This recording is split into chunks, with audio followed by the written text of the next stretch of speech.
Audio Jungle. Assalamualaikum warahmatullahi wabarakatuh.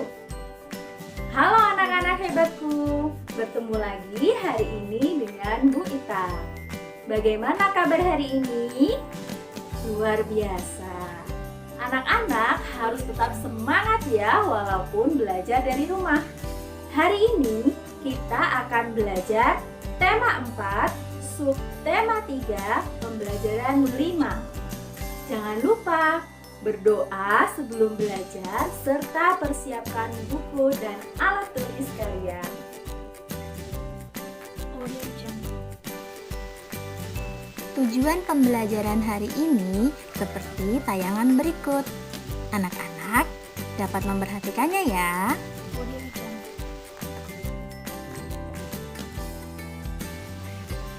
Anak-anakku, mari kita amati. Ada sebuah gambar di dalam tayangan. Termasuk jenis gambar apa ya? Ya, betul. Ini adalah gambar cerita. Audio Jungle. Sebelumnya, mari kita ingat lagi. Bagaimana langkah-langkah membuat gambar cerita? Nah, yang pertama adalah menentukan karakter. Kemudian menentukan tema. Setelah itu, membuat alur cerita. Kemudian menyiapkan alat dan bahan. Membuat sketsa atau rancangan gambar. Dan yang terakhir, menyempurnakan gambar.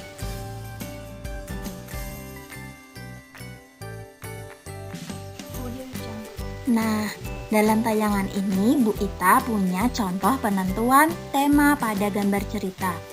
Misalnya pada gambar 1, kita dapat menentukan temanya bahwa tema dari gambar tersebut adalah pentingnya menjaga kesehatan. Kemudian dari gambar kedua, kita dapat mengetahui bahwa tema dari gambar tersebut adalah kerjasama dalam keluarga. Audio Anak-anakku, alat dan bahan untuk menggambar ada beberapa macam. Yang pertama, pensil. Pensil yang digunakan pada langkah membuat gambar cerita umumnya yaitu pensil dengan ukuran 2B sampai 6B. Yang kedua, krayon. Krayon diperlukan untuk menggambar cerita yang memiliki corak bervariasi. Yang ketiga, pulpen atau spidol. Pulpen ataupun spidol kita pakai untuk menggambar cerita dengan karakter yang tegas pada garis-garisnya. Audio Jungle. Yang keempat, kertas. Salah satu media yang bisa kita pakai yaitu kertas. Bisa menggunakan kertas gambar atau kertas manila. Audio Jungle.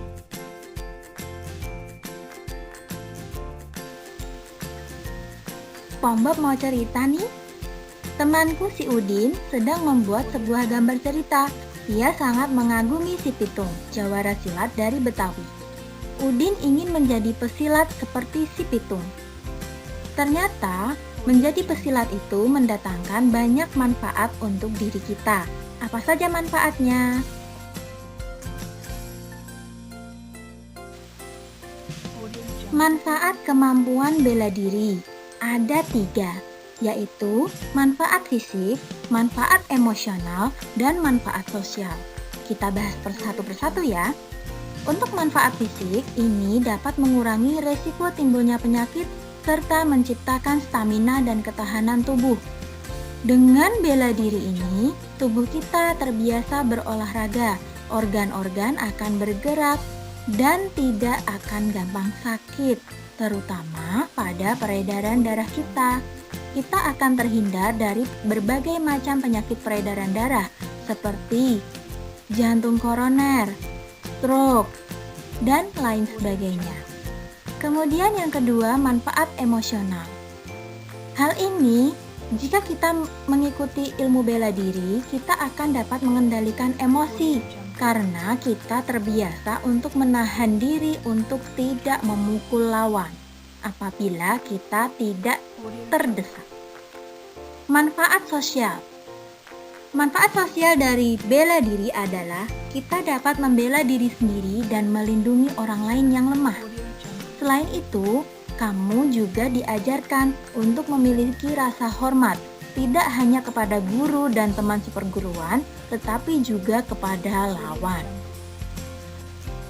Anak-anakku, tadi kita sudah mengetahui bahwa kemampuan bela diri mendatangkan manfaat fisik, yaitu mencegah penyakit gangguan peredaran darah. Di sini Bu Ita ada contoh diagram alur gangguan peredaran darah manusia. Yang pertama, jantung koroner. Jantung koroner disebabkan karena kerusakan pembuluh darah jantung. Yang kedua, anemia. Anemia ini disebabkan karena kekurangan sel darah merah. Dan yang ketiga, leukemia. Leukemia adalah gangguan peredaran darah karena produksi sel darah putih yang berlebihan.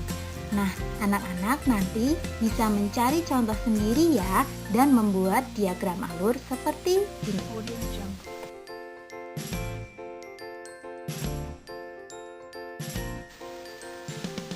Anak-anakku, menghormati teman, guru, dan orang lain termasuk lawan merupakan kewajiban setiap orang.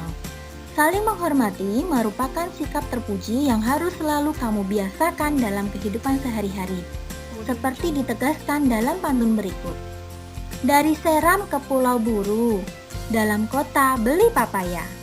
Anak baik menghormati guru, berbakti jua kepada orang tua. Bu Ita akan memberikan contoh lain. Anak-anak bisa memperhatikan pantun di bawah ini. Audio Jungle. Lampu jalan terang berpijar, lampu berdiri di atas papan. Anak sekolah harus belajar untuk meraih masa depan. Nah, dari pantun ini kita dapat mengambil hikmah atau amanahnya. Hikmah dari pantun ini adalah, sebagai anak sekolah kita harus rajin belajar supaya cita-cita tercapai dan memiliki masa depan yang baik. Pantun yang kedua. Dalam perahu ada kura-kura. Kura-kura lucu siapa yang punya? Tak punya ilmu hidup sengsara, dengan ilmu hidup akan bahagia. Hikmah dari pantun ini adalah, kalau kita berilmu, maka hidup kita akan bahagia, jauh dari sengsara. Anak-anak, perlu kalian ingat, untuk menentukan amanat atau hikmah dari pantun, kita harus memahami isi pantun dan menyimpulkan hal-hal yang disampaikan dalam pantun tersebut. Sehingga kita bisa mengetahui apa amanat, apa hikmah dari pantun yang disampaikan itu. Nah, anak-anak, demikian pembelajaran kita hari ini. Materi tema 4, subtema 3, pembelajaran 5 sudah selesai. Kita telah belajar tentang gambar cerita, gangguan peredaran darah manusia, dan pantun. Anak-anak, mari kita merangkum pembelajaran hari ini. Yang pertama, untuk menentukan tema gambar cerita, kita harus mengamati rangkaian cerita dalam gambar cerita. Alat-alat yang dipersiapkan dalam membuat gambar cerita ada pensil, krayon, pulpen, spidol, dan kertas gambar. Yang kedua, gangguan peredaran darah manusia, contohnya jantung koroner, penyebabnya kerusakan pembuluh darah jantung. Yang kedua, anemia, penyebabnya kekurangan sel darah merah. Dan leukemia, penyebabnya tubuh memproduksi sel darah putih terlalu banyak. Untuk menentukan amanat atau hikmah dari pantun, kita harus memahami isi pantun dan menyimpulkan hal-hal yang disampaikan dalam pantun. Demikian rangkumannya anak-anak. Audio Jungle. Anak-anak sudah mempelajari dan paham materi hari ini. Selanjutnya, anak-anak mengerjakan tugas pada lembar kerja peserta didik ya. Tugas anak-anak hari ini ada 3. Yang pertama, menentukan tema dan membuat alur cerita gambar bercerita. Yang kedua, diagram alur berbagai macam gangguan yang dapat mempengaruhi organ peredaran darah manusia. Yang ketiga, membaca dan menemukan amanat pantun. Dan jangan lupa kerjakan soal evaluasi yang berjumlah 10 soal pilihan ganda. Demikian yang dapat kita sampaikan. Anak-anak harus belajar dengan sungguh-sungguh dan jangan lupa patuhi protokol kesehatan dimanapun anak-anak berada. Terima kasih sudah belajar bersama hari ini. Bu Ita akhiri. Wassalamualaikum warahmatullahi wabarakatuh. Sampai jumpa.